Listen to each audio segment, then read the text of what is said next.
Coming up on Fulton Today, new technology makes the early voting process more convenient. We'll show you how. And getting a second legal chance. Details on how some local residents are no longer hindered by their past. That and more starts right now on Fulton Today.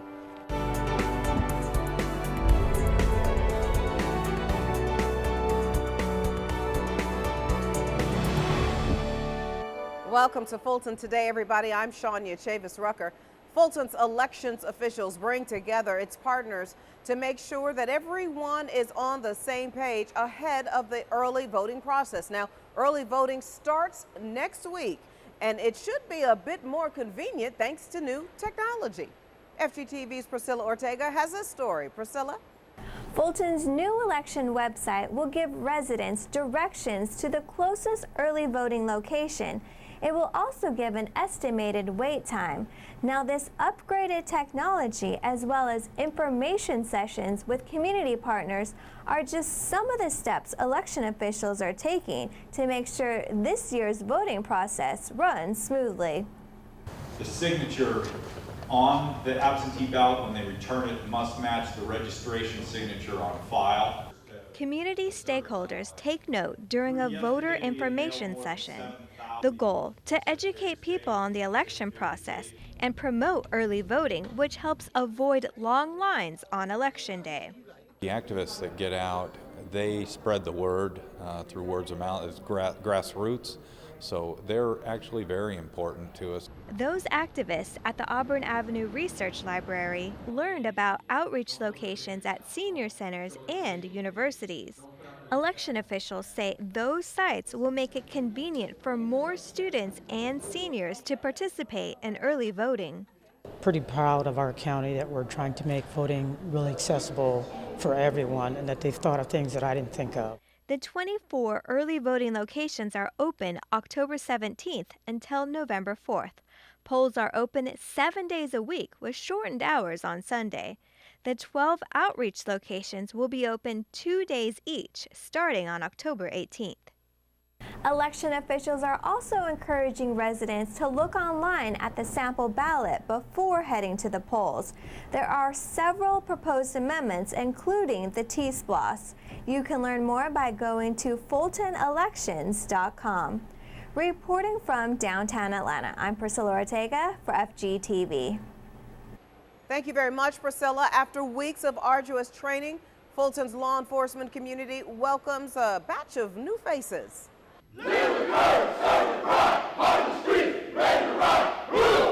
And with that, the staff of the Sheriff's Office and the jail are bigger thanks to the newest group of basic law enforcement graduates. This is a process. This is a lifelong process. When you're talking about law enforcement, you don't always get it right on the first try. Okay, but you have to be willing to stay the course and improve as you go. Whether it's filling vacant positions or replacing retiring officers, bringing in new personnel is vital for both departments. With these new staff members, one of the things that I actually see when I sit and watch them is the foundation that they're going to have to establish in the early years of their existence within law enforcement and as a whole.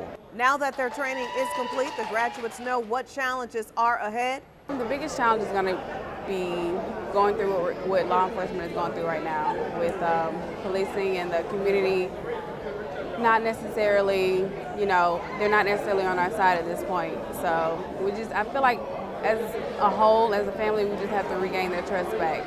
There are additional job opportunities with Fulton's public safety divisions. You can visit the county's website for more details.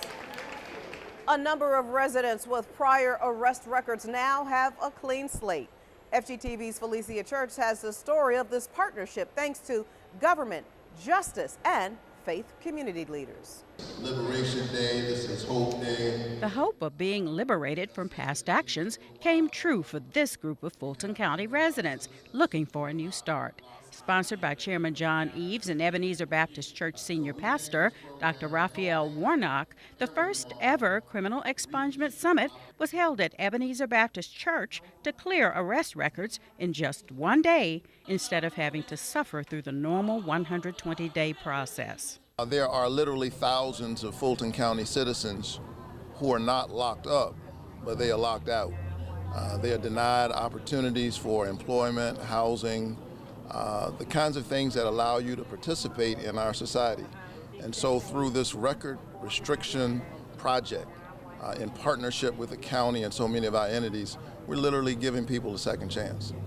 Whether it was a felony or a misdemeanor, as long as there was no conviction and the arresting agencies were the Fulton County Sheriff's Office, the Fulton County Police, or the City of Atlanta Police, expungement was allowed, no matter how long ago the arrest occurred. These are people who were arrested 5, 10, 15, 20, 30 years ago, never went before a judge, never went before a grand jury, but still on their record is an arrest. And so we are providing something that's legal to allow them to have their records expunged in a fair way, in an accessible way. And I'm very proud to be a part of Fulton County to help our citizens to make it through this process.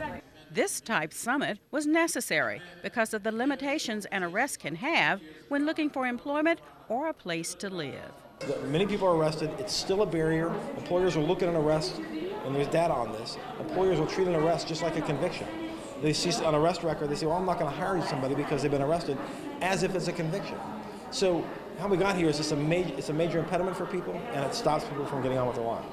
And for those looking to reach new opportunities, this summit is a step in the right direction. I thought that was a good start to kind of basically put me back whole, as opposed to having dirt on my name, things that I haven't been convicted of. Proof you can get a second chance to make a first suggestion. For FGTV, this is Felicia Church reporting. Thank you very much, Felicia. Well, more eyes will be on you the next time you visit the Fulton County Courthouse. Justice System partners and staff witnessed the unveiling of a new state-of-the-art command center during a ribbon-cutting ceremony on the ground floor of the Justice Center complex. We should all feel better. We should all feel secure. About every inch of the courthouse is covered by a camera, and as long as we have people to monitor the monitors, we should be completely safe and secure because we can respond. We have response teams that will respond if an incident occurs, and we can get there faster. The new command center features 8 stations with 3 monitors. The Sheriff's Office have access to video feeds from more than 500 HD cameras installed throughout the courthouse and other locations. Now, at least 4 highly trained members will be in the center to monitor video feeds and alarms. Well, the previous command center was just a small group of TV sets, limited cameras, limited coverage. We didn't have coverage throughout the courthouse, and now it's clear. You can zoom in, zoom out. You can monitor just about every facility in the county, and that's what we didn't have before. The need for a new command center was noted after a study following the deadly courthouse shooting in 2005. Well, when was the last time that you changed your home's smoke detector and alarm? In honor of Fire Prevention Week, the National Fire Protection Association is once again educating the public about the basic but essential elements of smoke alarm safety. This year's theme of Don't Wait, Check the Date refers to how often smoke alarms should be replaced. Don't wait, check the date means that you will check your smoke alarm to make sure that it is less than 10 years old. If it's 10 years old or older, it needs to be replaced and replaced immediately with an up-to-date version. Now, if you're unsure of your home smoke alarm age, finding out is real simple. If you're checking for the age of the detector, you have to take it down. Unless you've written the date down somewhere and kept it where you've stored it. But if you take the detector down, look on the back side of it, it has a date that it went into service. And if it's 10 years or more, you need to replace it immediately. And in keeping with the county's priority area of all people are safe, the Fire and Rescue Department is doing its part. The Fulton County Fire Rescue Department has an active program where we come out in the community. If you will give us a call at 404-612-5700, we'll actually come out, check that detector. If you need a replacement, we'll even put the replacement in there for you at no charge. Now, once again, if you need assistance with your smoke detector, you can call the fire department at 404-612-5700. And if you would like more information about Fire Prevention Week, you can log on to firepreventionweek.org. And still to come, the I's are dotted and the T's are crossed. We'll tell you about the official arts contracts in our district by district coverage next.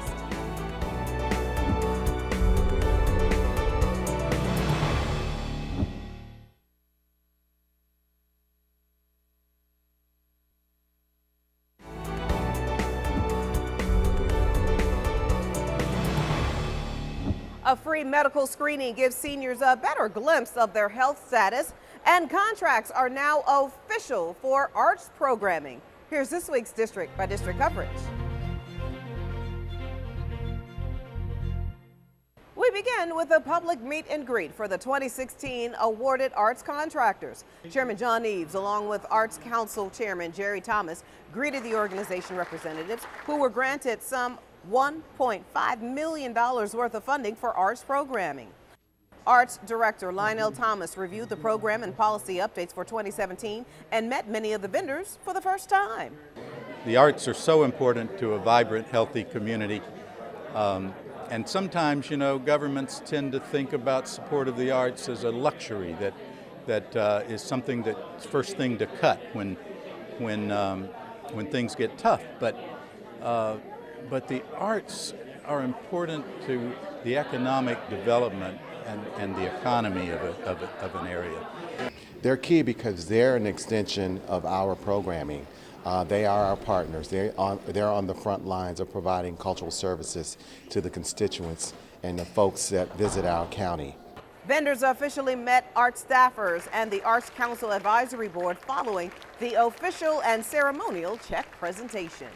In District 2, Northside Hospital provides free health screenings for the seniors at the Benson Multipurpose Center. The annual health fair gave center participants and North Fulton residents a chance to receive several medical tests, from the diabetes assessments to the blood pressure and cholesterol screenings. Seniors got the attention they needed for free. Fulton County has done a great job at bringing services that normally, for seniors, that normally are not provided in other counties. So it's an excellent opportunity to come and participate in all the wonderful things that they have here. This health fair is a wonderful opportunity. Just come on, you know, have people come out and just see how they are, what the status is. The annual health fair screenings were available to residents 55 and older. To get details on the county's weekly health services, visit the county's website or call the health department. District 5 Commissioner Marvin Arrington Jr. joins the South Fulton HOA Alliance for the Communities Against Crime Summit.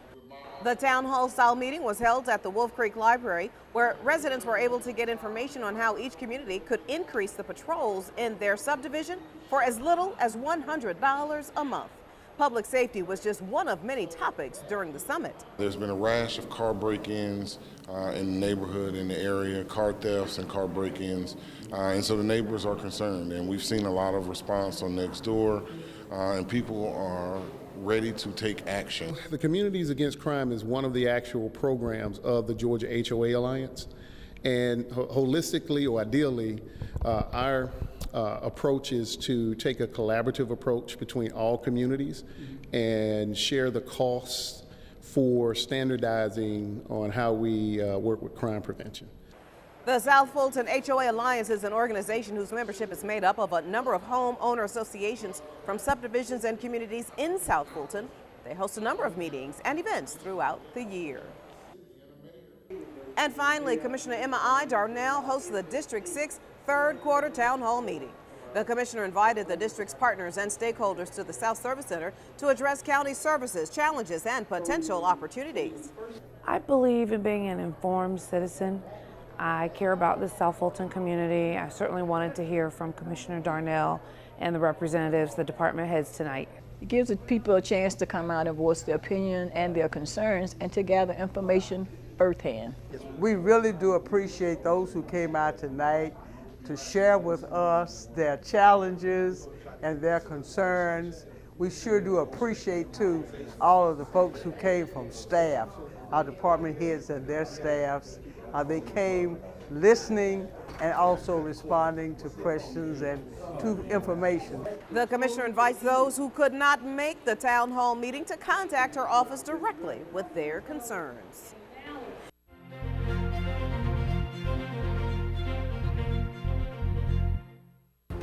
Now you can catch more of your commissioners at work all this week with the rebroadcast of the Board of Commissioners meeting right here on FGTV. And when Fulton Today returns, we'll explain why and how MARTA is making healthier food options. Stay with us.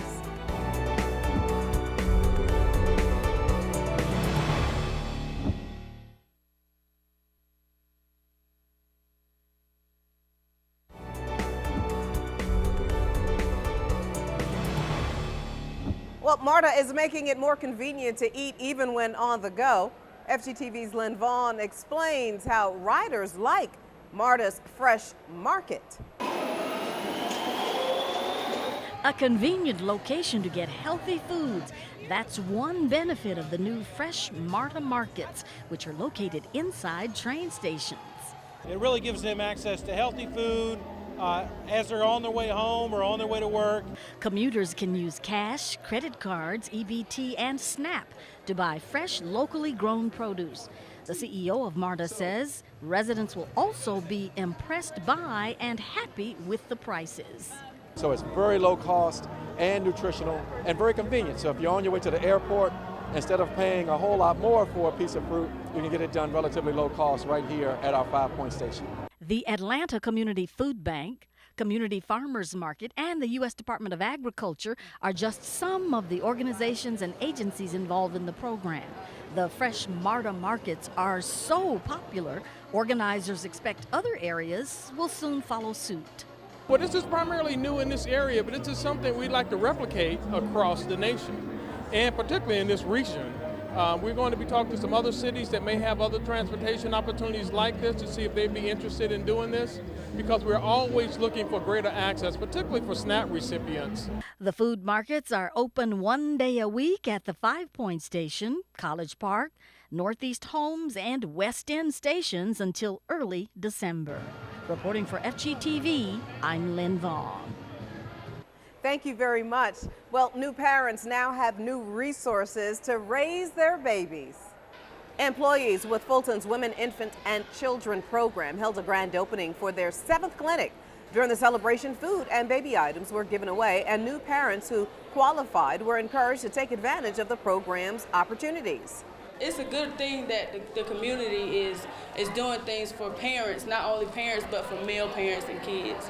We're trying to get this community engaged in this center here at Oak Hill to let them know that we're here to service them. WIC services will be available inside the Oak Hill Child, Adolescent, and Family Center on Tuesdays.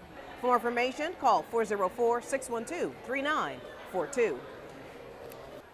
Fulton employees with diabetes lead by example by taking part in a new program aimed at managing their condition. During their lunch break, staffers participated in this health session that focused on the effects of diabetes and the causes. During the first meeting at the government center, they watched a film called The Debilitator. This docudrama highlights the importance of being tested for diabetes. So I'm grateful to be here at Fulton County today, educating some of the employees about diabetes and its complications, because right now, you know, diabetes is the 6th leading cause of death in the United States, and the complications from diabetes are just astronomical. So I think it's important that people know so that they can know how to better take care of themselves. It made me understand that we have to take this seriously, but it also showed me that we can control it.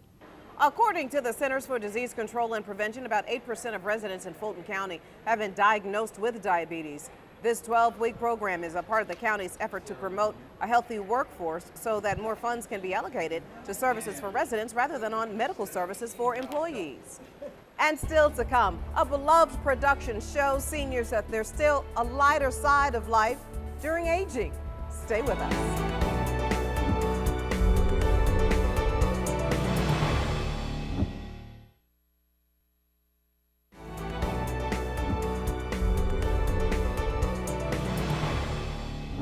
Seniors take the stage for a comedic show that makes fun of getting older.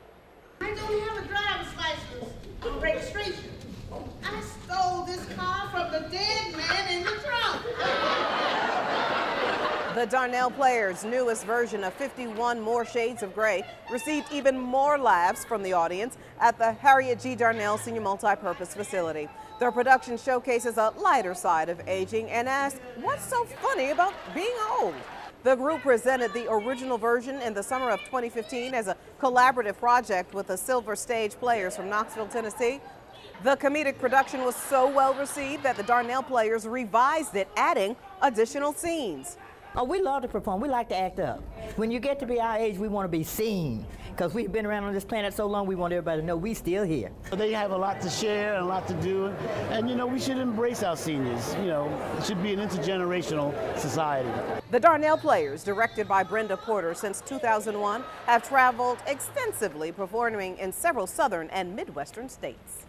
And finally, concert goers celebrate the final show of the year at the Wolf Creek Amphitheater.